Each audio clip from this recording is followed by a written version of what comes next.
ആശ്വാസം നേടാം. ഹൃത്തിനുള്ളിൽ ജീവൻ നൽകും വചനം, തിരുവചനം. പിതാവിൻ്റെയും പുത്രൻ്റെയും പരിശുദ്ധാത്മാവിൻ്റെയും നാമത്തിൽ ആമേൻ.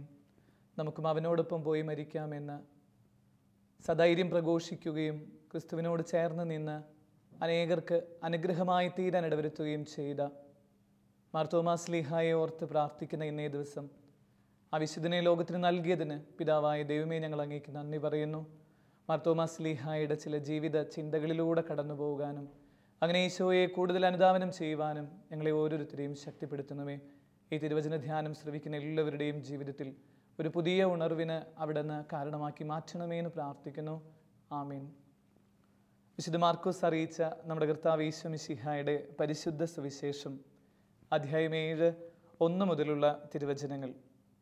ഫരിസേയരും ജെറുസലേമിൽ നിന്ന് വന്ന ചില നിയമജ്ഞരും യേശുവിന് ചുറ്റും കൂടി. അവൻ്റെ ശിഷ്യന്മാരിൽ ചിലർ കൈ കഴുകി ശുദ്ധി വരുത്താതെ ഭക്ഷണം കഴിക്കുന്നത് അവർ കണ്ടു. പൂർവികരുടെ പാരമ്പര്യം അനുസരിച്ച് ഫരിസേയരും യഹൂദരും കൈ കഴുകാതെ ഭക്ഷണം കഴിക്കാറില്ല. പൊതുസ്ഥലത്ത് നിന്ന് വരുമ്പോഴും ദേഹശുദ്ധി വരുത്താതെ അവർ ഭക്ഷണം കഴിക്കുകയില്ല. കോപ്പകളുടെയും കലങ്ങളുടെയും ഓട്ടുപാത്രങ്ങളുടെയും ക്ഷാളനം തുടങ്ങി മറ്റ് പല പാരമ്പര്യങ്ങളും അവർ അനുഷ്ഠിച്ചു പോന്നു. ഫരിസേയരും നിയമജ്ഞരും അവനോട് ചോദിച്ചു, നിന്റെ ശിഷ്യന്മാർ പൂർവികരുടെ പാരമ്പര്യത്തിന് വിപരീതമായി അശുദ്ധമായ കൈകൊണ്ട് ഭക്ഷിക്കുന്നത് എന്ത്? അവൻ പറഞ്ഞു, കപടനാട്യക്കാരായ നിങ്ങളെക്കുറിച്ച് ഏശയ്യ ശരിയായി തന്നെ പ്രവചിച്ചു. അവൻ എഴുതിയിരിക്കുന്നു, ഈ ജനം അധരം കൊണ്ട് എന്നെ ബഹുമാനിക്കുന്നു, എന്നാൽ അവരുടെ ഹൃദയം എന്നിൽ നിന്ന് വളരെ ദൂരമാണ്. വ്യർത്ഥമായി അവർ എന്നെ ആരാധിക്കുന്നു, മനുഷ്യരുടെ കൽപ്പനകൾ പ്രമാണങ്ങളായി പഠിപ്പിക്കുകയും ചെയ്യുന്നു. ദൈവത്തിൻ്റെ കൽപ്പന ഉപേക്ഷിച്ച് മനുഷ്യരുടെ പാരമ്പര്യം നിങ്ങൾ മുറുകെ പിടിക്കുന്നു. അവൻ തുടർന്നു, നിങ്ങളുടെ പാരമ്പര്യം പാലിക്കാൻ വേണ്ടി നിങ്ങൾ കൗശലപൂർവം ദൈവകൽപ്പന അവഗണിക്കുന്നു. എന്തെന്നാൽ നിന്റെ പിതാവിനെയും മാതാവിനെയും ബഹുമാനിക്കുക, പിതാവിനെയും മാതാവിനെയും ദുഷിച്ചു പറയുന്നവൻ മരിക്കട്ടെ എന്ന് മോശ പറഞ്ഞിട്ടുണ്ട്. എന്നാൽ ഒരുവൻ തൻ്റെ പിതാവിനോടും മാതാവിനോടും നിങ്ങൾക്ക് എന്നിൽ നിന്ന് ലഭിക്കേണ്ടത് കുർബാൻ, അതായത് വഴിപാടാണ് എന്ന് പറഞ്ഞാൽ മതി എന്ന് നിങ്ങൾ പറയുന്നു. പിന്നെ പിതാവിനെയോ മാതാവിനെയോ വേണ്ടി യാതൊന്നും ചെയ്യാൻ നിങ്ങൾ അവനെ ഒരിക്കലും അനുവദിക്കുന്നില്ല. അങ്ങനെ നിങ്ങൾക്ക് ലഭിച്ച പാരമ്പര്യം വഴി ദൈവവചനം നിങ്ങൾ നിരർത്ഥകമാക്കുന്നു. ഇതുപോലെ പലതും നിങ്ങൾ ചെയ്യുന്നു. മിശിഹായിൽ ഏറ്റവും സ്നേഹം നിറഞ്ഞവരെ, ഇന്ന് ദുഃഖ്രാന തിരുനാൾ ജൂലൈ 3 മാർത്തോമാ ശ്ലീഹായെ ഓർക്കുകയും പുണ്യവാനിലൂടെ അനുഗ്രഹം യാചിച്ച് പ്രാർത്ഥിക്കുകയും പിതാവായ ദൈവത്തോട് അനുഗ്രഹം പ്രാപിക്കാൻ വേണ്ടി പ്രാർത്ഥിക്കുകയും ചെയ്യുന്ന ദിവസമാണിന്ന്.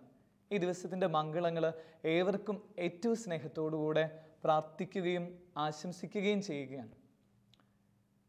എന്താണ് മാർത്തോമാ ശ്ലീഹ, അല്ലെങ്കിൽ ആരാണ് മാർത്തോമാ ശ്ലീഹ എന്ന ചോദ്യത്തിന് ഒരു ഉത്തരം കണ്ടെത്തേണ്ട ഒരു ദിവസമാണ് ദുഃഖ്രാന തിരുനാൾ എന്ന് തോന്നുന്നുണ്ട്. ഈശോയുടെ ശിഷ്യൻ ആണ് മാർത്തോമാ ശ്ലീഹ എന്ന് പെട്ടെന്ന് പറയുമ്പോഴും ഈശോയുടെ ശിഷ്യനാവാനായിട്ട് മാർത്തോമാ ശ്ലീഹായിൽ ഉണ്ടായിരുന്ന ക്വാളിറ്റി എന്താ എന്ന് ചോദിച്ചാൽ അത് മാർത്തോമാ ശ്ലീഹ ഈശോയിൽ നിന്ന് ചില ശക്തമായ പാഠങ്ങൾ അഭ്യസിക്കാനുള്ള മനസ്സ് ഉണ്ടായിരുന്നു എന്നുള്ളതാണ് മാർത്തോമാ ശ്ലീഹായുടെ ഏറ്റവും ശക്തമായ കാര്യം.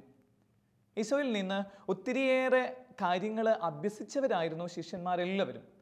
അത് മാർത്തോമാ ശ്ലീഹായുടെ ഒരു പ്രത്യേകത എന്ന് പറയുന്നത് ഈശോയിൽ നിന്ന് വിപ്ലവാത്മകമായ ചില കാര്യങ്ങൾ പഠിച്ചെടുത്ത് അത് പ്രാവർത്തികമാക്കി എന്നുള്ളതാണ്.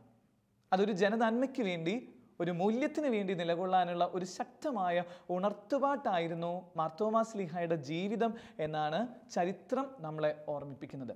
അങ്ങനെയാണെങ്കിൽ ഇന്ന് ഈ ഒരു ദുഃഖ്രാന തിരുനാൾ ആഘോഷിക്കുന്ന ഈ ദിവസം മാർത്തോമാ ശ്ലീഹ എന്താണ് ഈശോയിൽ നിന്ന് പഠിച്ചത് എന്ന് ഓർക്കുകയും അതുവഴിയായിട്ട് പുണ്യവാനിലൂടെ ഈശോയിലേക്ക് എത്തുകയും ചെയ്യുക എന്നുള്ളതാണ് ഇന്നത്തെ ഈ ഒരു വചനചിന്തയുടെ നമ്മുടെ ഒരു ധ്യാനാത്മകമായ മനോഭാവം എന്ന് പറയാൻ ആഗ്രഹിക്കുകയാണ്.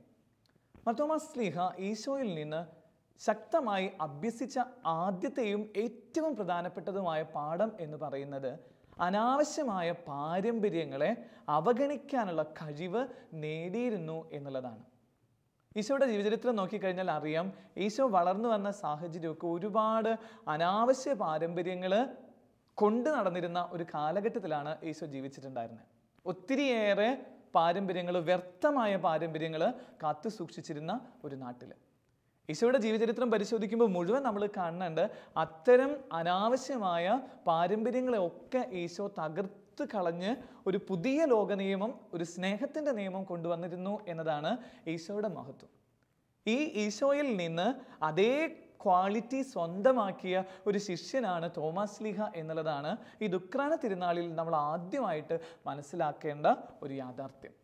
ഈശോയുടെ ജീവിതം തന്നെ പരിശോധിക്കും നമ്മളൊരു 3 സന്ദർഭങ്ങളിലെങ്കിലും ചില പാരമ്പര്യങ്ങൾ ഈശോ ശക്തമായിട്ട് എതിർത്ത് പുതിയ നിയമങ്ങൾ, ഒരു ദൈവികമായ നിയമങ്ങൾ കൊണ്ടുവരുന്നത് കാണുന്നുണ്ട്. നമ്മൾ സുവിശേഷം വായിച്ചത് ഇപ്രകാരം പറഞ്ഞിട്ടാണ്: കൈ കഴുകാത്ത ശിഷ്യന്മാരെ കുറിച്ച് നിയമജ്ഞരും ഫരിസേയരും പാരമ്പര്യവാദികൾ ഈശോയെ കുറ്റപ്പെടുത്തുന്ന ഒരു ഭാഗമാണ് ഇന്ന് തിരുവചനത്തിൻ്റെ ആദ്യത്തെ ഭാഗത്തിൻ്റെ പശ്ചാത്തലം. അവരുടെ പാരമ്പര്യങ്ങളിൽ ഉണ്ടായിരുന്ന ഒരു അനാവശ്യമായ ഒരു പാരമ്പര്യമായിരുന്നു യഹൂദ പാരമ്പര്യങ്ങളിൽപ്പെട്ട കൈ കഴുകുക എന്ന് പറയുന്ന ഒരു പാരമ്പര്യം. ഈ കൈ കഴുകുക എന്നുള്ള പാരമ്പര്യത്തെക്കാൾ ഉപരിയായിട്ട് ഈശോ വെറുത്തിരുന്ന ഒരു കാര്യം എന്നുള്ളത് അനാവശ്യമായിട്ട് കൈ കഴുകാനായിട്ട് നിർബന്ധിച്ചിരുന്നു എന്നുള്ളതാണ്. ഈശോയുടെ ശിഷ്യന്മാരുടെ കൈകൾ വൃത്തിയായിരുന്നെങ്കിൽ പിന്നെ വീണ്ടും കഴുകേണ്ട കാര്യമില്ല എന്നുള്ള നയമായിരുന്നു ഈശോയ്ക്ക് ഉണ്ടായിരുന്നത്. യഹൂദരുടെ പാരമ്പര്യം അനുസരിച്ച് അങ്ങനെയല്ല. എത്ര വലുതാണെങ്കിലും എത്ര ചെറുതാണെങ്കിലും ഏത് സമയത്ത് വന്നാലും അവർ ചെയ്യേണ്ട കാര്യം എങ്ങനെയാണ്: ഇടത്തെ കയ്യിൽ ഒരു കപ്പ് പിടിച്ച് 2 പ്രാവശ്യം വലത്തെ കയ്യിൽ വെള്ളം ഒഴിക്കുക. അതിനുശേഷം ഈ വലത്തെ കയ്യിൽ കപ്പെടുത്ത് 2 പ്രാവശ്യം ഇടത്തെ കയ്യിൽ വെള്ളം ഒഴിക്കുക എന്നൊക്കെ പറയുന്ന ഒരുതരം ബാലിശമായ നിയമങ്ങളുടെ ചട്ടക്കൂടിലായിരുന്നു ആ ജനത നിലനിൽക്കുന്നുണ്ടായിരുന്നത്. ഇത് ചെയ്യാത്തത് കൊണ്ടാണ് ഈശോയുടെ ശിഷ്യന്മാരെ അവരെ ശക്തമായ രീതിയിൽ കളിയാക്കുകയും കുറ്റപ്പെടുത്തുകയൊക്കെ ചെയ്യുന്നത്. ഇത് കണ്ടിട്ടാണ് ഈശോ അവരോട് ഈ വ്യർത്ഥമായ പാരമ്പര്യത്തെ ഒന്ന് മാറ്റാനായിട്ട് പഠിപ്പിക്കുകയും പുതിയ ദൈവിക നിയമത്തെക്കുറിച്ച് ഈ സുവിശേഷ ഭാഗത്തിൽ ഈശോ പഠിപ്പിക്കുകയും ചെയ്യുന്നത്. ഈശോ ഒരു പാരമ്പര്യത്തെയും അത് നെഗേറ്റ് ചെയ്ത് കളയല്ല. ഈശോ ചെയ്തത് ഇങ്ങനെയാണ്: ദൈവകൽപ്പനകൾക്ക് എതിരായി നിൽക്കുന്ന വ്യർത്ഥമായ ആചാരങ്ങളെ നശിപ്പിക്കാനുള്ള ഒരു ശ്രമം നടത്തി എന്നുള്ളതായിരുന്നു ഈശോയുടെ പ്രത്യേകത. ഈ ഈശോയുടെ പ്രത്യേകതയാണ് പതുക്കെ തോമാസ് ശ്ലീഹ ഇങ്ങനെ ഈശോയിൽ നിന്ന് ഗ്രാസ്പ് ചെയ്യാനായിട്ട് തുടങ്ങിയിരുന്നത് എന്ന് വേണം ആദ്യമായിട്ട് മനസ്സിലാക്കാൻ. രണ്ടാമത്തെ സാഹചര്യം, ഈശോ ചില വ്യർത്ഥമായ സാഹചര്യങ്ങൾ ഒഴിവാക്കിയിരുന്നു, അല്ലെങ്കിൽ വ്യർത്ഥമായ ആചാരങ്ങൾ ഒഴിവാക്കിയിരുന്നു എന്നുള്ളതിൻ്റെ തെളിവാണ് സമറിയയിലൂടെ കടന്നുപോയി എന്നുള്ളത്. നമുക്ക് ചിലപ്പോഴൊക്കെ തോന്നും ഈശോ സമറിയയിലൂടെ കടന്നുപോയി എന്ന് പറയുന്നത് ഇത്ര കൊട്ടിഘോഷിച്ച് പറയേണ്ട കാര്യമുണ്ടോ? അത് നമ്മൾ അന്നത്തെ ചരിത്രപരമായ അല്ലെങ്കിൽ അന്നത്തെ ആ ഒരു സംസ്കാരത്തെക്കുറിച്ച് പഠിച്ചാലാണ് ഈശോ ഒരു വിപ്ലവാത്മകമായ ഒരു കടന്നുപോകലാണ് ആ സമയത്ത് നടത്തിയിരുന്നത് എന്ന് നമുക്ക് മനസ്സിലാവും. ക്രിസ്തു യഹൂദനായിരുന്നു എന്ന് നമുക്കറിയാം. യഹൂദര് ഒരിക്കലും സമറിയയിലൂടെ കടന്നു പോവില്ല, അവരെ നോക്കുക പോലുമില്ല. അവരെക്കുറിച്ച് സമറായരെ കുറിച്ച് പറഞ്ഞിരുന്നത് ഇങ്ങനെയാണ്: നരകത്തിൽ തീക്കൊള്ളികളായിട്ട് വെക്കുന്നവരാണ് സമറായർ, അല്ലെങ്കിൽ ഏറ്റവും മോശമുള്ള ഒരു ഗ്രൂപ്പായിട്ടാണ് അവരെ കണ്ടിരുന്നത്. അപ്പോൾ ഈ യഹൂദരുടെ പാരമ്പര്യമുണ്ട്, സമറായരെ നോക്കരുത്, അവരെ സ്പർശിക്കരുത്, അവരുടെ വഴിയിലൂടെ കടന്നു പോകരുതെന്ന്. ഇത് അനാവശ്യമായ ആചാരമാണെന്നും അതല്ലെങ്കിൽ ഒരു പാരമ്പര്യമാണെന്നും ഈശോയ്ക്ക് അറിഞ്ഞ് ഈശോ ചെയ്യുന്ന കാര്യം എങ്ങനെയാണ്: ആ വഴിയിലൂടെ തന്നെ കടന്നുപോയി അവിടെയുള്ളവരെ സൗഖ്യപ്പെടുത്തുന്ന ഈശോയുടെ ചിത്രം. ഈശോ പറഞ്ഞ ഏറ്റവും നല്ല ഉപമ ഒരുപക്ഷെ നല്ല സമറായൻ്റെ ആ ഒരു ഉപമയായിരിക്കും. ഈശോ പറഞ്ഞൊരു കഥ പോലെ, ഒരു സംഭവം പോലെ പറഞ്ഞു വെക്കുന്നത് എന്താ? സമറായക്കാരൻ്റെ ക്വാളിറ്റിയെ വല്ലാതെ ഇങ്ങനെ ഹൈലൈറ്റ് ചെയ്യുന്ന ഒരു ഈശോയുടെ ചിത്രമാണ് ഇങ്ങനെ കാണുന്നത്. ഒരു യഹൂദനും ഒരു സമറായനെ കുറിച്ച് നല്ലത് പറയാറില്ല. ആ ഒരു സാഹചര്യത്തിലാണ് ഈശോ എന്ത് ചെയ്യുക? ചില വ്യർത്ഥമായ പാരമ്പര്യങ്ങളെയും ചില നൂലാമാലകളെയും പൊട്ടിച്ചെറിയുന്ന ഒരു ജീവിതശൈലി. ഇതും തോമാസ് ശ്ലീഹ ഇങ്ങനെ ഈശോയുടെ കൂടെ നടന്ന് അവനോടൊപ്പം പോയി മരിക്കാം എന്ന് പറയുന്ന ശ്ലീഹ അവനിൽ നിന്ന്, ക്രിസ്തുവിൽ നിന്ന് സ്വന്തമാക്കി എടുക്കുകയാണ് അനാവശ്യമായ ഇത്തരം കാര്യങ്ങളിൽ നിന്ന്. മൂന്നാമത്തെ ക്രിസ്തു ചെയ്ത ഒരു വിപ്ലവാത്മകമായ വ്യക്തമായ പാരമ്പര്യം എന്ന് പറയുന്നത് സ്ത്രീകളോട് പൊതുസ്ഥലത്ത് സംസാരിക്കരുത് എന്നുള്ള ഒരു പാരമ്പര്യത്തെ തകർക്കുക എന്നുള്ളതാണ്. അവരുടെ പാരമ്പര്യം പറയുന്നത് എങ്ങനെയാണ്? ഏറ്റവും കൂടുതലായിട്ട് പറയുന്നത് ഒരു പുരുഷനും ആഢ്യത്വമുള്ള അതല്ലെങ്കിൽ മാൻലിനെസ് ഉള്ള ഒരു മനുഷ്യനും ഒരിക്കലും പൊതുസ്ഥലത്ത് വെച്ച് സ്ത്രീകളോട് സംസാരിക്കില്ല. അതൊരു തെറ്റിദ്ധാരണാജനകമായി കാണാൻ സാധ്യതയുണ്ട് എന്ന് പറഞ്ഞിട്ട് ഒരിക്കലും അവരതിനെ അനുവദിക്കുകയില്ല. അവരുടെ പാരമ്പര്യം പറയുന്നത് എത്ര വലിയ സ്ത്രീ കടന്നുപോയാലും അല്ലെങ്കിൽ എത്ര മോശപ്പെട്ട സ്ത്രീ കടന്നുപോയാലും അല്ലെങ്കിൽ എന്തൊരു ആപത്ത് ഒരു സ്ത്രീക്ക് സംഭവിച്ചാലും നോക്ക് പോലും ചെയ്യരുത് എന്ന് പറയുന്ന ഒരു പാരമ്പര്യത്തെയാണ് ഈശോ ഇങ്ങനെ തകർക്കുന്നത്. ഈശോ തകർക്കേണ്ടത് എങ്ങനെയാ? സമറയുടെ അടുത്ത് അല്ലെങ്കിൽ ഈശോ പോയിട്ട് എന്ത് ചെയ്യുക? ആ യാക്കോബിൻ്റെ കിണറിൻ്റെ അടുത്ത് ഈശോ പോയിട്ട് നിൽക്കുക. എന്നിട്ട് എന്ത് ചെയ്യുക? ഒരു സ്ത്രീ ഇങ്ങനെ, ആ സമറയക്കാരി സ്ത്രീ വരുന്നത് നോക്കി ആ സ്ത്രീയോട് അവരിങ്ങനെ പൊതുസ്ഥലത്ത് വെച്ച് സംസാരിക്കുക. എന്നിട്ട് ഈശോ എന്ത് ചെയ്യുക? ഈ ഒരു വ്യർത്ഥമായ ആചാരത്തെ ഇങ്ങനെ പതുക്കെ മാറ്റുക. ഇത് കണ്ടുവരുന്ന ശിഷ്യന്മാർ ആശ്ചര്യപ്പെട്ടു എന്ന് തിരുവചനം പറയണേ. യോഹന്നാന്റെ സുവിശേഷം ആ ഒരു ഭാഗമൊക്കെ വായിച്ചു പോകുമ്പോൾ ആ യോഹന്നാൻ എഴുതി വയ്ക്കുന്നത് ഇങ്ങനെയാണ്, വളരെ കാര്യമായിട്ട് എഴുതി വയ്ക്കുക. ശിഷ്യന്മാർ ഇത് കണ്ട് അത്ഭുത സ്തബ്ധരായി. എസ്പെഷ്യലി അവർ സെയിൻറ്റ് തോമസ് ലീഗ് അങ്ങനെ നോക്കിയിരിക്കുക, എന്താ ഈശോ ഇങ്ങനെ ചെയ്തുകൊണ്ടിരിക്കുന്നത് എന്നുള്ളത്. അപ്പോൾ ഈശോ ഇങ്ങനെ ശിഷ്യന്മാരുടെ അടുത്ത് പറയാതെ പഠിപ്പിക്കുന്ന കാര്യം ഇങ്ങനെയാണ്, വ്യർത്ഥമായ ചില പാരമ്പര്യങ്ങൾ നശിപ്പിക്കുക. അത് നമ്മുടെ ജീവിതത്തിന് ക്വാളിറ്റേറ്റീവായിട്ടുള്ള ഗുണപരമായ ഒരു വളർച്ചയ്ക്കും കാരണമാവില്ല എന്നുള്ളത് ഈശോ പഠിപ്പിച്ചു. ഇത്തരം 3-4 കാര്യങ്ങളെ, ഇത്തരം വ്യർത്ഥമായ ചില ആചാരങ്ങളെ വെറുത്തിരുന്ന ഈശോയുടെ അതേ മനോഭാവമാണ് ഈശോയിൽ നിന്ന് തോമസ് ലീഹ സ്വന്തമാക്കിയത്. അപ്പോൾ നമ്മൾ ഈ ഒരു സമയത്ത് തോമസ് ലീഹയെ ധ്യാനിച്ചുകൊണ്ടിരിക്കുന്ന ഈ ഒരു നല്ല സമയത്ത്, ഈ ഒരു നല്ലൊരു ദിവസത്തിൽ നമ്മൾ ഓർക്കേണ്ടത് വ്യർത്ഥമായ ചില ആചാരങ്ങളിലൂടെ ഞാൻ കടന്നു പോകുന്നുണ്ട്. തോമസ് ലീഹയുടെ ജീവിതം പരിശോധിക്കുമ്പോൾ നമ്മൾ കാണുന്നില്ലേ, കേരളത്തിൽ വന്നിട്ട് ഈ തോമസ് ലീഹ ചെയ്യുന്ന ആദ്യത്തെ കാര്യം എന്താ? ചില വ്യർത്ഥമായ ചില ആചാരങ്ങളെ നശിപ്പിച്ച് കളയണോ എന്നുള്ളതല്ലേ. അതൊരു സംഭവമൊക്കെ ഞങ്ങൾ തൃശ്ശൂരുകാർക്കൊക്കെ വളരെ അഭിമാനത്തോടു കൂടെ പറയാൻ പറ്റുന്ന ഒരു കാര്യമൊക്കെ ഉണ്ട്. തോമസ് ലീഹ പാലയൂർ വന്നു കഴിയുമ്പോൾ അവിടെ ഒരു തളിക്കുളം എന്ന് പറഞ്ഞ ഒരു കുളമുണ്ട്. ആ കുളത്തോട് ചേർന്നുള്ളൊരു ഭംഗിയുള്ള ഒരു പടവിലൊരു ദേവാലയമുണ്ട്. ആ ദേവാലയത്തിലൊരു ചിത്രം വെച്ചിരിക്കുന്നത് എങ്ങനെയാണ്? തോമസ് ലീഹയുടെ ഒരു അത്ഭുതത്തിൻ്റെ ചിത്രം വെച്ചേക്കുക. അപ്പോൾ ഈ അത്ഭുതം എന്താണെന്ന് കുറച്ചൊന്ന് വ്യാഖ്യാനങ്ങളിലേക്ക് പോകുമ്പോൾ, അല്ലെങ്കിൽ അതിൻ്റെ ഒരു പാരമ്പര്യത്തിലേക്ക് കടന്നു പോകുമ്പോൾ, അല്ലെങ്കിൽ അതിൻ്റെ ഒരു യാഥാർത്ഥ്യത്തിലേക്ക് കടന്നു പോകുമ്പോൾ മനസ്സിലാവുന്ന ഒരു കാര്യം ഇങ്ങനെയാണ്, ചില പാരമ്പര്യങ്ങളെ തോമസ് ലീഹ ഇങ്ങനെ തട്ടി മാറ്റിയതിൻ്റെ അതിലൂടെ അത്ഭുതങ്ങൾ പ്രവർത്തിക്കുക. പിന്നെ ഈ ഒരു സുവിശേഷത്തിൻ്റെ ഒരു ആദ്യത്തെ ഭാഗത്ത് നമ്മളിങ്ങനെ ക്ലോസ് ചെയ്തിട്ട് പറയാൻ ആഗ്രഹിക്കുന്നത് ഇങ്ങനെയാണ്, ചില ദുരാചാരങ്ങളെ നീക്കി കഴിയുമ്പോൾ നിന്റെ ജീവിതത്തിൽ അത്ഭുതങ്ങൾ നടക്കും എന്ന് മനസ്സിലാക്കിയ സ്ലീഹയാണ് തോമസ് ലീഹ. തോമസ് ലീഹ ചെയ്യുന്നത് ഇങ്ങനെ, ഒരു ദിവസം രാവിലെ അദ്ദേഹം ഇങ്ങനെ ഈ തളിക്കുളം എന്ന് പറയുന്ന കുളത്തിൻ്റെ സൈഡിലൂടെ ഇങ്ങനെ അരികിലൂടെ ഇങ്ങനെ ഈശോനാമ മന്ത്രജപം ജപിച്ചിങ്ങനെ പോവാം. അപ്പോൾ ഇങ്ങനെ നടന്നു പോണ സമയത്ത് ഈ കുളത്തിൽ കുറേ മനുഷ്യർ ഈ പുലരി നിലാവ് തെളിയണ സമയത്ത് അവരിങ്ങനെ ഈ തളിക്കുളത്തിലേക്ക് ഇറങ്ങിയിട്ട് വെള്ളം ഇങ്ങനെ കൈക്കൊമ്പിലേക്ക് എറിത്ത് ഇങ്ങനെ അന്യ ദൈവത്തെ ആരാധിക്കണത് തോമസ് ലീഹ കാണാം. അപ്പോൾ തോമസ് ലീഹ പറഞ്ഞു, ഞാൻ വിശ്വസിക്കുന്ന ഒരു ദൈവത്തിൽ ആരാധിച്ച് യഥാർത്ഥത്തിലുള്ള പാരമ്പര്യമായ ദൈവം എന്ന് പറയുന്ന ആ യാഥാർത്ഥ്യത്തെ നീ സ്നേഹിച്ച് ആദരിച്ചാൽ നീ കാണുന്ന ഈ പറയുന്നതിനേക്കാൾ അപ്പുറത്തൊരു അത്ഭുതം നിന്റെ കൺമുമ്പിൽ കാണിക്കാൻ പറ്റുമെന്ന് പറയാം. അപ്പോൾ തോമസ് ലീഹ അവരെ വെല്ലുവിളിച്ചിട്ട് പറയാം, എന്നാൽ നീ കാണിക്കേ. അങ്ങനെ പറയുമ്പോൾ തോമസ് ലീഹ എന്ത് ചെയ്യുക? ഈ വെള്ളത്തിൽ ഇറങ്ങി നിൽക്കുന്ന മുഴുവൻ മനുഷ്യരെ ഇങ്ങനെ പതുക്കെ ആ കൽപ്പടവിലേക്ക് കയറ്റി നിർത്തുക. തോമസ് ലീഹ ഇങ്ങനെ പതുക്കെ ഈ വെള്ളത്തിലേക്ക് ഇറങ്ങി വരിക.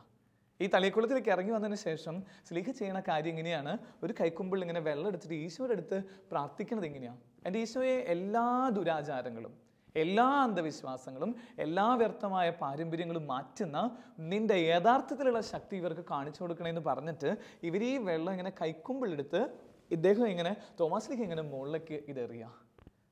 സാധാരണ ഈ നിൽക്കുന്നവർ കാണാറുള്ളത് ഈ വെള്ളം ഇങ്ങനെ മുകളിലേക്ക് എറിയുമ്പോൾ അത് നിലത്തേക്ക് വീണ കാഴ്ചയാണ്. പക്ഷേ തോമസ് ലീഹ ഇങ്ങനെ ഈശോയോട് പ്രാർത്ഥിച്ച് ആ വ്യർത്ഥമായ അന്ധവിശ്വാസത്തിൻ്റെയും അനാചാരത്തിൻ്റെയും മേഖലകൾ മാറ്റിക്കളഞ്ഞിട്ട് ഈ വെള്ളം ഇങ്ങനെ മുകളിലേക്ക് ഉയർത്തി ഈശോയെ ഒരു അത്ഭുതം നീ പ്രവർത്തിക്കുക എന്ന് പറയുമ്പോൾ കാണുന്ന കാഴ്ച ഇങ്ങനെയാണ്, ലോകജനത ഇന്നോളം കാണാത്ത ഒരു കാഴ്ചയ്ക്ക് അവർ സാക്ഷികളായിട്ട് തീരുക. അവർ കാണുന്ന കാഴ്ച എന്താണെന്നറിയോ? തോമസ് ലീഹ ഇങ്ങനെ ഒരു കൈക്കൊമ്പിൽ ഇങ്ങനെ വെള്ളം എടുത്ത് ഉയർത്തിക്കഴിഞ്ഞ് അതെറിയുമ്പോൾ ആ വെള്ളം നിലത്തേക്ക് വീഴുന്നില്ല, ആ തളിക്കുളത്തിലേക്കല്ല വീഴണേ, അത് ഇങ്ങനെ സൂര്യപ്രകാശം ഏറ്റി നിൽക്കുന്നത് പോലെ, മഴവില്ല് നിറഞ്ഞു നിൽക്കുന്നത് പോലെ അതിങ്ങനെ ഈ പ്രപഞ്ചത്തിൽ നിൽക്കുന്നത് കാണാം. അപ്പോൾ ഈ ഭയപ്പെട്ട് നിൽക്കണം, അല്ലെങ്കിൽ ആശ്ചര്യഭരിതനായിട്ട് നിൽക്കണം. ഇവരിങ്ങനെ ചോദിക്കും, എങ്ങനെ, ഹൗ ഇറ്റ് ഹാപ്പൻഡ്, ഇതെങ്ങനെ സംഭവിച്ചേ? അതിന് തോമസ് ലീഹ പറയണ മറുപടി ഇങ്ങനെയാണ്, വ്യർത്ഥമായ ചില പാരമ്പര്യങ്ങൾ നിങ്ങൾ നീക്കിയിട്ട് സത്യദൈവത്തിലുള്ള വിശ്വാസം നിൻ്റെ ഉള്ളിലുണ്ടെങ്കിൽ നിനക്ക് ഇതുപോലുള്ള അത്ഭുതങ്ങൾ പ്രവർത്തിക്കാൻ പറ്റും എന്ന് ഈശോ പഠിപ്പിക്കാം. എൻ്റെ സ്നേഹമുള്ളവരെ, നമ്മുടെ ഈ ഒരു കാലഘട്ടം എന്ന് പറയുന്നത് ഒത്തിരിയേറെ അന്ധവിശ്വാസത്തിൻ്റെയും ഒത്തിരിയേറെ പാരമ്പര്യങ്ങളും ഒക്കെ ഇങ്ങനെ മുറുകെ പിടിച്ച് നടക്കുന്നവരാണ്. പക്ഷെ ചിലപ്പോഴെങ്കിലുമൊക്കെ നമുക്കൊന്ന് തോന്നണ്ട, ചിന്തിക്കേണ്ട ഈ ഒരു സ്ലീഹായുടെ ദിവസമൊക്കെ ഒന്ന് ചിന്തിക്കേണ്ട കാര്യം എന്ന് പറയുന്നത്, ഇങ്ങനെ ഞാനിങ്ങനെ അനാവശ്യമായ ചില വ്യർത്ഥമായ പാരമ്പര്യങ്ങൾ കൊണ്ട് നടക്കുന്നുണ്ടാവും. അങ്ങനെ കൊണ്ട് നടക്കുന്നുണ്ടെങ്കിൽ അത് കർത്താവിനോട് ഈ ദിവസം ഇന്നിരുന്ന് ചോദിക്കണം. തോമസ് സ്ലീഹയുടെ ജീവിതത്തിലുണ്ടായിരുന്നത് പോലെ ചില പാരമ്പര്യങ്ങൾ, വ്യർത്ഥമായ പാരമ്പര്യങ്ങൾ ഉപേക്ഷിച്ച് ഈശോയോട് ചേർന്ന് നിന്ന് വിശ്വാസത്തിൻ്റെ ഒരു ആഴം എനിക്ക് നൽകണേ എന്ന് പറഞ്ഞിട്ട് സ്നേഹമുള്ളവരെ നമുക്ക് പ്രാർത്ഥിക്കാൻ തുടങ്ങണം. അപ്പോൾ ഈ വചനം കേട്ടുകൊണ്ടിരിക്കുന്ന നമ്മളോട് ഈശോ പറയുന്നത് ഇങ്ങനെയാണ്: ഈ സ്നേഹത്തിൽ ഒന്നിച്ച് വ്യർത്ഥമായ പാരമ്പര്യങ്ങൾ ഉപേക്ഷിച്ച് സത്യദൈവമായ എന്നിൽ വിശ്വസിച്ചാൽ നിന്റെ ജീവിതത്തിൽ ഞാൻ അത്ഭുതത്തിൻ്റെ തിരുനാളം തീർക്കും. അങ്ങനെ ഒരു ജീവിതശൈലിയിലേക്ക് തിരിച്ചു വരാനുള്ള ഒരു കാലഘട്ടത്തിലാണ് സ്നേഹമുള്ളവരെ നമ്മൾ. പക്ഷെ നമുക്കൊക്കെ സംഭവിച്ചുകൊണ്ടിരിക്കുന്നത് ഏതൊക്കെയോ നൂലാമാലകളിൽ നമ്മൾ കെടുക്കുക എന്നുള്ളതാണ്. കുറേയേറെ പാരമ്പര്യങ്ങൾ. ഒരു കഴിഞ്ഞ ദിവസം വായിച്ചൊരു കഥ ഇങ്ങനെ മനസ്സിലോർക്കാം. ഒരു നല്ലൊരു വൈദ്യൻ ഉണ്ടായിരുന്നു. അദ്ദേഹം നന്നായിട്ട് കഷായം വെക്കുന്ന, ആ കഷായം കുടിക്കുന്നവർക്കൊക്കെ വലിയ രോഗശാന്തി കിട്ടുന്ന അത്രയും നല്ലൊരു വൈദ്യൻ. അപ്പം അദ്ദേഹം ഇങ്ങനെ ഈ കഷായം വെക്കുന്നതിൻ്റെ ഇടയിൽ കൂടെ ഒരു പൂച്ച ഇങ്ങനെ ഇടയ്ക്കിടയ്ക്ക് വട്ടം ചാടും. അപ്പോൾ ഈ കറുത്ത പൂച്ചനെ കൊണ്ട് ഭയങ്കര ശല്യമായതിൻ്റെ പേരിൽ കഷായം വെക്കുന്നതിന് മുമ്പ് ഇദ്ദേഹം എന്ത് ചെയ്യും, ഈ വൈദ്യർ ഈ പറയുന്ന പൂച്ചേനെ ഒരു കൊട്ടയിലേക്ക് അതിങ്ങനെ മാറ്റി നിർത്തി അതിന് ശേഷമാണ് ഈ കഷായം വെക്കാറ്. കുറേ നാൾ കഴിഞ്ഞു, ഇദ്ദേഹം മരിക്കാറൊക്കെ ആയി കഴിഞ്ഞപ്പോൾ ഇദ്ദേഹത്തിൻ്റെ മക്കളോട് പറഞ്ഞു, നല്ല ഇതായിട്ടുള്ള രീതിയിൽ കഷായം വെക്കണം, അത് അനേകർക്ക് ഉപകാരമായിട്ട് തീരും, നല്ല വൈദ്യരായിട്ട് തീരണം നിങ്ങൾ, എൻ്റെ പാരമ്പര്യം, നല്ല പാരമ്പര്യങ്ങൾ കൈത്തൊടരണം എന്നൊക്കെ പറഞ്ഞിട്ട് അദ്ദേഹം മരിക്കുക.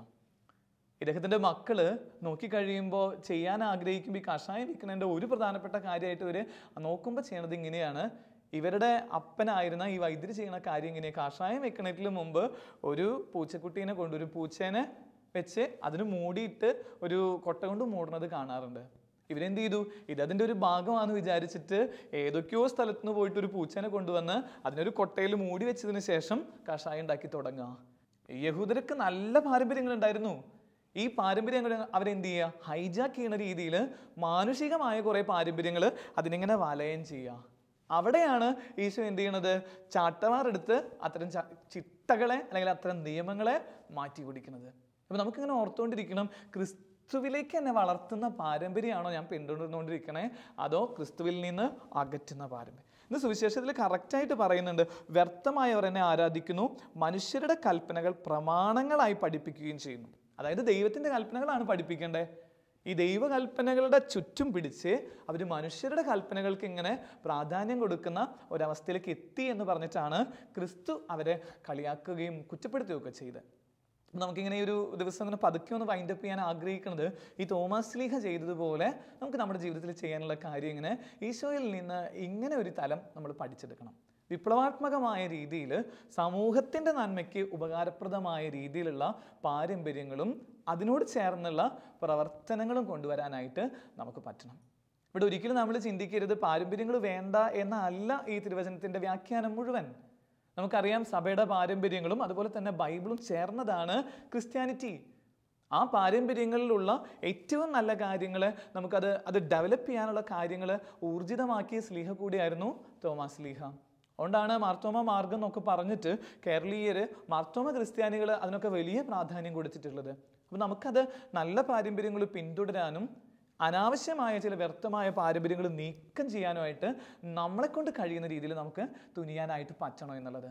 നമ്മൾ ചരിത്രത്തിലേക്ക് നോക്കുമ്പോൾ അങ്ങനെ ചില മനുഷ്യരെയാണ് സ്നേഹമുള്ളവരെ സത്യത്തിൽ ഓർത്തിരിക്കുകയുള്ളൂ. നമുക്കറിയില്ല നമ്മൾ എത്ര നാളെ ജീവിക്കുക എന്നുള്ളത്.